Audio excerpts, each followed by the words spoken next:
Hello, good morning. I have got 10 books in front of me that I'm going to be wrapping up today for you for my June wrap up. We are just entering into July, which is my favourite month because it is my birthday month, so it is instantly the best month in my mind. It's also smack bang in the middle of the year, in the middle of the summer.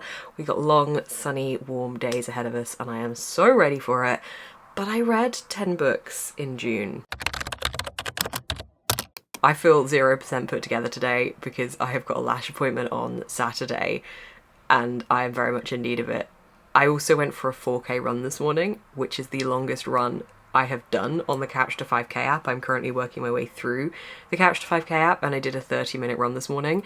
So generally I'm a little bit like, okay, but I've got such a busy day today, so I want to be able to get this video filmed. I also have no idea how I went from reading 4 books last month to 10 books this month, but let's actually go through what they are. So the first book that I read is A.M. Shine's The Creeper. This is following two people who are tasked with going to this town to investigate this folklore story of the Creeper. This is a slow-going horror following these people. It's got a slight thriller aspect to it, I suppose, but it's generally kind of playing on this folklore and this fear surrounding the Creeper. I found this, unfortunately, a little boring. I was really hoping that this would be a book to give me the fear because I have been searching for that feeling and it didn't do that, annoyingly. I actually found it quite frustrating in places as well because I felt that it just delved into stereotyping the characters. The woman was very much being put in this position of the man feeling like he needed to protect her and not allowing her to do certain things because he felt it was his job to keep her safe, which I hated. I do think it built a creepy atmosphere and it was certainly slow in doing that in a way that did aid itself to the genre, but overall I wasn't too impressed with this one, so I gave this a 3.5, which is pretty decent for something I will say I'm not that impressed with, and I think the reason for that is because it does have that atmosphere that fits very well within a horror. It just wasn't quite for me. Then I read Sour Candy by Keelan Patrick Burke. This is a teeny weeny little novella. This is following a man who goes to the supermarket and sees this little boy who is causing quite a fuss with the woman that he's with. Cue like this scenario later happening and suddenly the boy is turning up claiming to be this man's son, or like just is this man's son. He's just suddenly become this man's son through a series of very strange events that's very confusing to the man. And this is following that story and how this kid has just come in and completely uprooted this man's life and where he's come from, who the hell he is. It's very interesting. It's very unique. I've never read anything like this, and the approach of it being a novella means that you can really twist the story in a different direction, and I think novellas can be very hit or miss for me because there's not often enough to feel like I can get myself stuck into the story.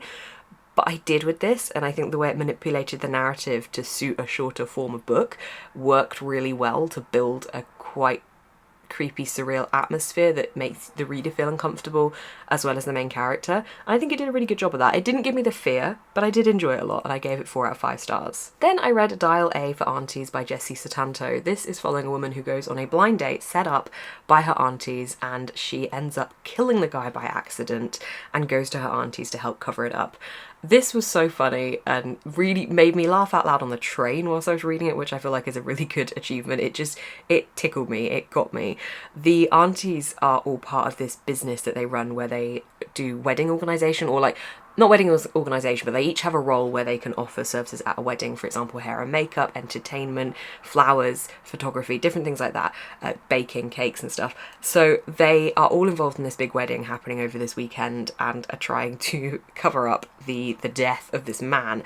And it's just really well done. I think it was completely ridiculous. Like, don't get me wrong, some of the stuff that was happening, I was just like, okay, we're going down that route, are we? Completely ridiculous, but just so much fun going on that journey. And I think if you want something that's a light relief with a dark side to it, this is that. It's also got a romance running through it as well. It was a fun time and I gave it 4 out of 5 stars. Then I read Alice Slater's Death of a Bookseller. This was our Patreon book club pick for the last 2 months. And wow, this blew me away. This is such an interesting book. This is told through two different narrative perspectives. This is set in a bookshop, and one of the characters we're following has been working at this bookshop for a very long time. She's somebody that is very critical of other people. She sees herself to be very unique and very different and very real, and in fact is the complete opposite of that, and treats everybody else as a pumpkin spice latte girl, where she kind of just makes judgments on them about their interests, about what they like, about how they kind of just fit into this box, whilst at the same time fitting herself into this box of who she is.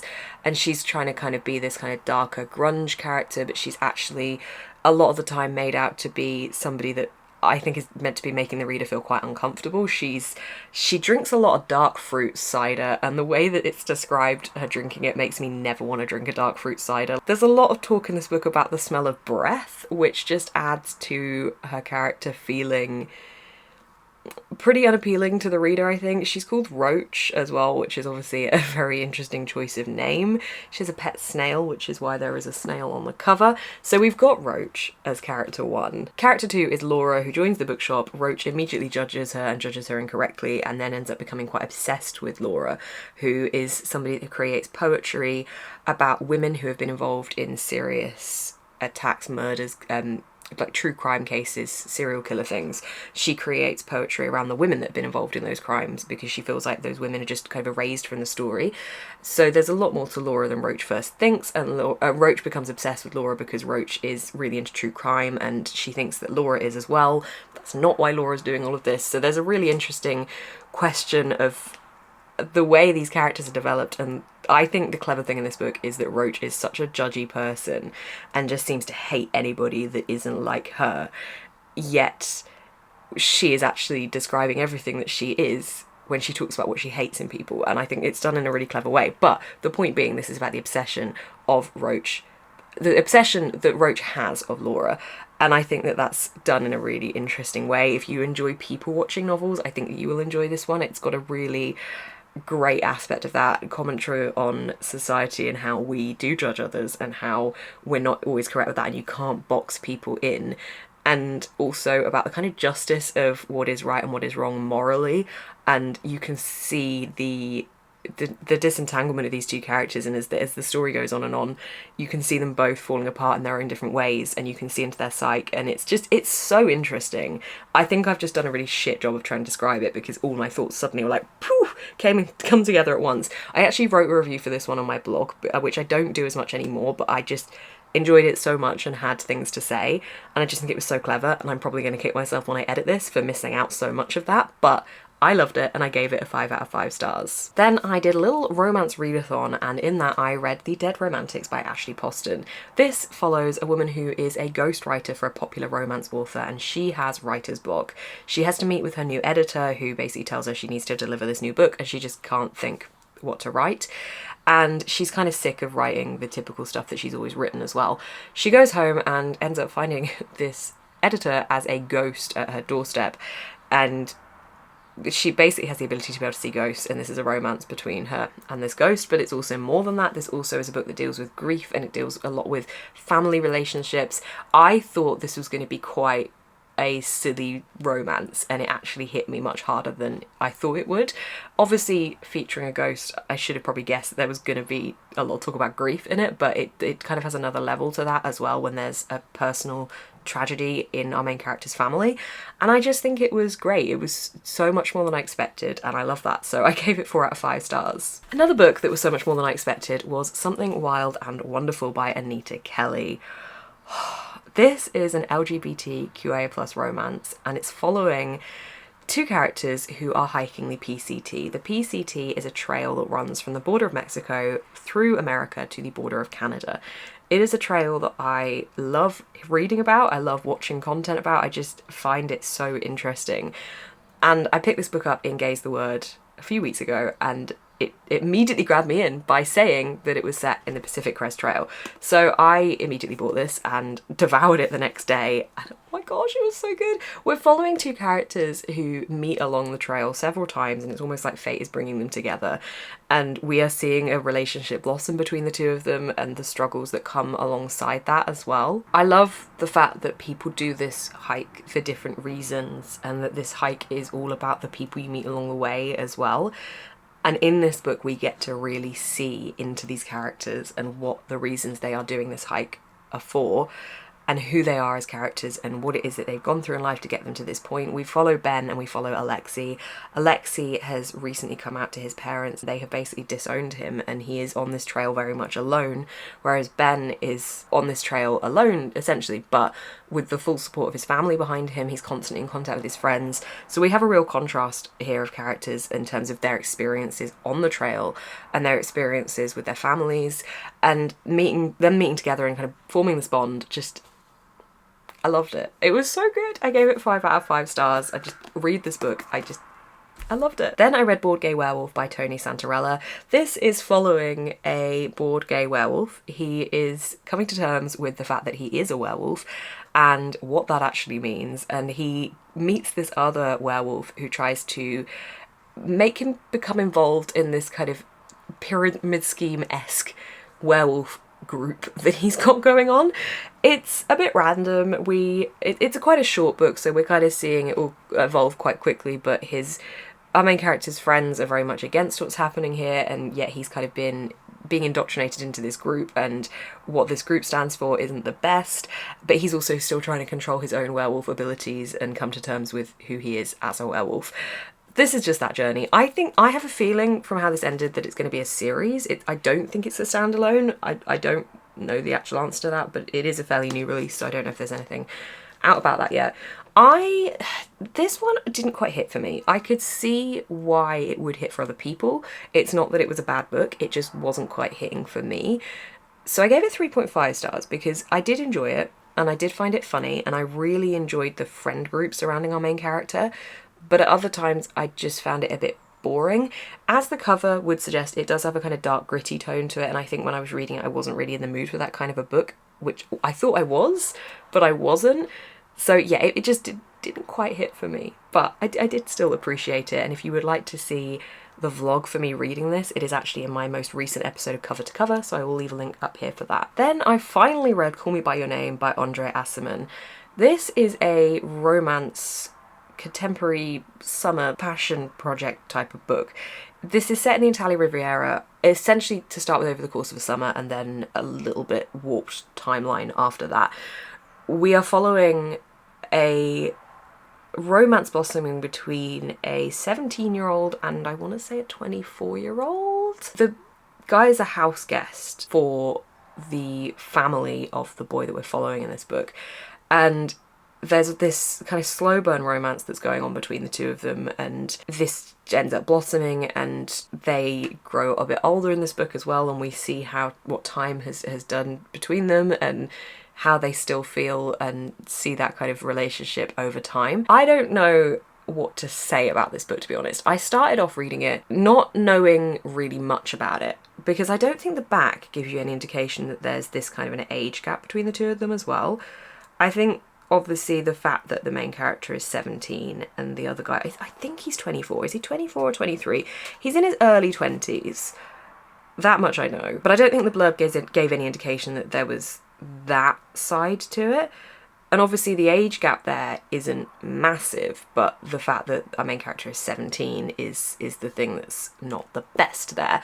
It's a very slow burn romance, which means that it's a very slow book. There is really beautiful writing in this, and I did actually start annotating parts of it because I did enjoy the writing style. It says me not actually being able to find any examples of what I annotated. There were lots of like internal monologue moments that I really enjoyed. There was talk about like being alone and learning how to live with being alone. There were some really lovely moments of writing, and a lot of talk about forgiveness and how we kind of all make mistakes and things like that, and that kind of side of things I enjoyed. But I don't think that I really enjoyed this very much because of how slow it was, and because I think I fell into that to start with, and I absorbed myself in the pacing of it for like the first 50 to 100 pages because I was reading it outside in the sun, and I felt like I was absorbing myself in the atmosphere of the Italian Riviera. I would love to have been reading it in the Italian Riviera, but I was reading it in the countryside in England.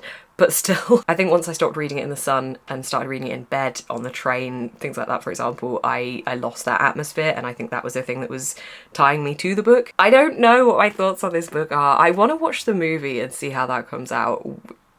I don't know. I gave it 3 out of 5 stars. Beautiful writing, pretty slow, pretty boring. Looking back on it, maybe it would be less. I don't know. We're just gonna shelf that one. I also read Grady Hendrix's How to Sell a Haunted House this month. This was one of my most anticipated releases for this year, and I didn't love it, which I'm so sad about. This is a haunted house, but with a little bit of a twist to it. It's following 2 siblings whose parents pass away, and they have to join forces to sell their house. They do not get on, they haven't ever really gotten on, and they have to try and get on for the sake of selling this house. The haunted element of this bordered on comical for me, and I think that I was hoping that this would scare me. I am constantly searching for the fear and the horror that I read, and I'm not really ever finding it, and Grady Hendrix is such a fantastic writer. I really enjoy reading other books from him. I especially enjoyed the Final Girls support group, and I thought, because that was his most recent up until this one, I thought that this might follow a similar thread. And it slightly did, but it slightly didn't, and honestly it didn't quite hit the mark for me because I found it more comical than I did scary, but I do think that that is Grady Hendrix's style. The more I read from him, the more I see that he does take the typical horror and then he throws it on its head a little bit and gives you a different side to that angle, which is what I love about Grady Hendrix's writing. He's almost satirical in a way of the horror genre whilst also completely fitting into the horror genre. But this one, it wasn't quite it. There was something in this book, I'm not going to say what it was because I don't want to give any spoilers. There was something in this book that nearly made me DNF it because it is something that there's little that will make me turn away from a book on the off, like without having read it, without having understood the story. There's little that would make me think absolutely not because of one specific thing it had in it. This had one of the very few things that I really avoid reading about if I know a book contains it, and this had that. It didn't have it initially, it had it later on in the book, and then it was mentioned several times after it happened, so I couldn't really get away from it. And I honestly nearly put it down on the basis of that because I couldn't actually get past the fact that they kept talking about it. I was like, please just stop. If you do want to know what that is, DM me, and I'm happy to let people know if they're happy to be semi-spoiled for it. But I don't want to put it in this video because I don't want to spoil anybody who doesn't want to know. It's not a massive spoiler, but it is a big thing that does happen in the middle of the book. So yeah, that threw me, I will say that. I still enjoyed Grady Hendrix's writing. I enjoyed the setting. I think when you are setting something a lot in one location, you do have to be creative with it because you don't want it to feel like the reader is feeling too repetitive with it. Obviously, with a haunted house, you do want that trapped and isolated feeling, and it did give that, and it didn't make me feel too bored necessarily. I just felt like it became repetitive with slightly different twists to it each time. I think if it was longer, it would have felt more boring, but it didn't quite get there. I gave it 3.5 out of 5 stars. I wish it would have been a bit better. And then finally, my last book of the month was Patricia Wants to Cuddle by Samantha Allen. This was totally missold to me. I was told that this was kind of Hunger Games for adults with like a game show element to it. It wasn't that. This is following a dating show that is taking place on this island that nobody ever really goes to, and for good reason. I'm not going to go into the details of that, but the cover might be able to indicate what that is. It's kind of Love Island-esque and is following these contestants nearing the final of this show that they're on called The Catch, where there are 4 women trying to be proposed to by this one man, which the author did a fun job of kind of picking into that and showing these different women, and it was critiquing it in a way, and I get that, but I don't really watch shows like that, so I think that side of it kind of probably went over my head a little bit. I've never watched Love Island. I've watched things like Married at First Sight and Love is Blind, but I've not really watched, like, what does it say on the front? The Bachelor. The Bachelor's one that it says, which I probably should have paid attention to. It says it's a one-of-a-kind queer horror comedy for people who watch The Bachelor. That probably should have indicated to me, but I'd also been told that it was kind of Hunger Gamesy, and the blurb makes it look kind of Hunger Gamesy because it says that the elimination event could be all too real, which sounds like it's gonna start, like, mean they have to kill each other off or something. I don't know what I thought this would be, but it wasn't what I thought it would be. It's fast-paced because it's short and it needs to be. It's got an element of horror, but mainly the comedy horror is what comes in there. It was fine. It was fine. I gave it 3 out of 5 stars. Right, I think that is the wrap up. I hope that went successful. I always get daunted when I have a higher stack of books to wrap up because I feel like my brain just becomes mush after a while. I think we hit mush around Call Me By Your Name. I don't know if I was making much sense around that point, but hopefully I did. I do hope that you enjoyed watching my wrap up. I vlogged a lot of these books actually. Hang on. You're getting vlogs for the horror books, you're getting vlogs for the romance books, you've already got a vlog for Gay Werewolf, and you've kind of got a little bit of a vlog for Patricia Wants to Cuddle coming your way as well. So there's a lot of vlogs. There's a lot of content coming. I'm very excited about all the content I have coming up.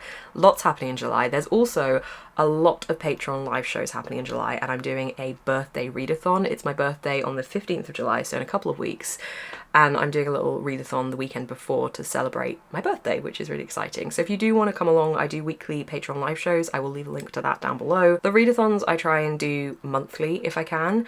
Last month we did 2 in 1 month. This month we've got the birthday one, obviously. I think that'll probably be the only one we do in July, unless my schedule changes a little bit. But they're always good fun. They're available to all tiers. So yeah, everything for Patreon is linked down below. Thank you so much for watching this video. I will see you in the next one.